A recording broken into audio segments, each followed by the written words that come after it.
লোভ থেকে দূরে থাকো। কেননা ফাইন্নাহুল ফাকরুল হাদিরু, লোভ, এটা সম্পর্কে আল্লাহ রাসূল বলছেন যে এটা হলো উপস্থিত দারিদ্রতা, নগদ দারিদ্রতা, নগদ, বাকি না, নগদ অভাব। নগদ অভাবের নাম হইল লোভ। যার লোভ আছে তার অভাব কখনো যায় না, অভাব কখনো দূর হবে না, যতই সম্পদশালী হোক। ব্যাখ্যায় আসতেছি আস্তে আস্তে, আমি তর্জমা গুলো ফেলি। এরপরে ইনি বললেন ওয়াসাল্লি সালাতাকা ওয়া আনতা মুয়াদ্দি'উন, একটা পরিচিত শব্দ, ওয়াসাল্লি সালাতাকা ওয়া আনতা মুয়াদ্দি'উন, তুমি নামাজ আদায় করবে এমন ভাবে এটা তোমার আখেরি নামাজ, এটাই আখেরি নামাজ, শেষ নামাজ, বিদায়ী নামাজ, আর নামাজ পড়তে পারবা না, অর্থাৎ তোমার মৃত্যু হয়ে যাবে, জীবনের শেষ নামাজ এটাই, আর নামাজ আদায় করার তৌফিক নসিব হবে না, এটা ভেবে প্রত্যেকটা নামাজ আদায় করবা। 4 নম্বর বললেন ওয়া ইয়াকা ওয়া মা তা'তাদিরু মিনহু,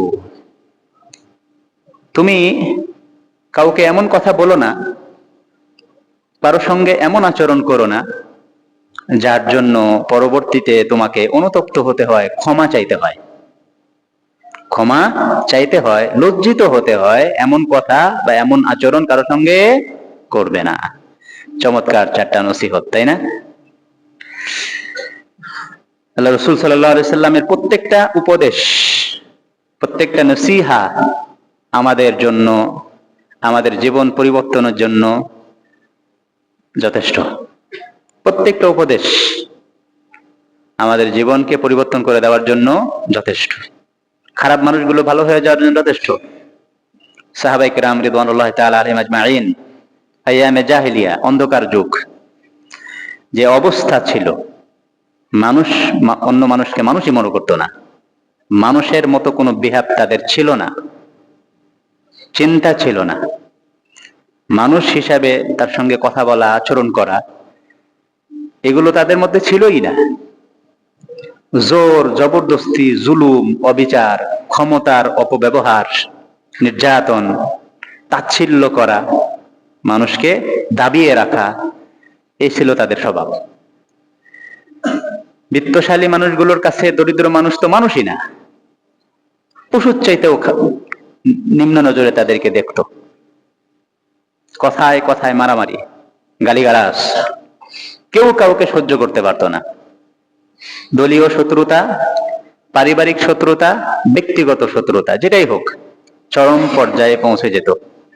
সামান্য কথা কাটাকাটি হয়েছে, এটা এমন পর্যায়ে পৌঁছে যেত যে পরবর্তীতে গোত্রে গোত্রে মারামারি লেগে যেত, লাশ পড়ে যেত কয়েকটা, একটা গালি দিছে এই কারণে, কত বড় সাহস, তোর মতো লোক আমার বংশের লোককে গালি দিছে, বাস, এটাই একটা বড় ইস্যু যুদ্ধের। একজনের ঘাটে আর একজনের ঘোড়া পানি খাইছে, এটা কই লোকের দোষ, ঘোড়ার দোষ? এটাই বড় ইস্যু, যে আমার ঘাটে তোর ঘোড়া পানি কেন খাইলো, তোর উট আমার এরিয়ার মধ্যে কেন আসলো, বাস। এইরকম অবস্থা, এরকম সময়ের মধ্যে রাসূল কারীম সাল্লাল্লাহু আলাইহি ওয়াসাল্লামের আবির্ভাব, তার আগমন, তার বিআসাত, তিনি আসার পর এই মানুষগুলো, যাদের মধ্যে মানবতার ছিটে ফোঁটা ছিল না, হায়াওয়ানাত ভরপুর, হায়াওয়ান বা জানোয়ারের চাইতেও যারা নিকৃষ্ট পর্যায়ে পৌঁছে গিয়েছিল, জানোয়ারকে ছাড় দিত, কিন্তু মানুষকে ছাড় দিত না।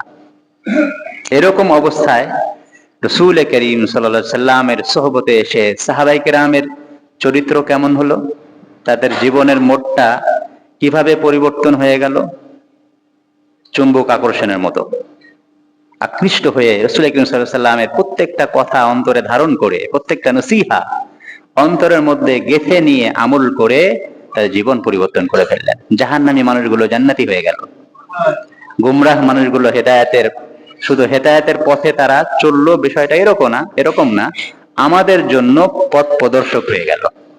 সাহাবিকান নুজুম বিআইয়িহিম ইকতাদাইতুম ইহতাদাইতুম। আল্লাহ রাসূল এক পর্যায়ে বললেন, আমার প্রত্যেকটা সাহাবী এক একটা তারকার সমতুল্য।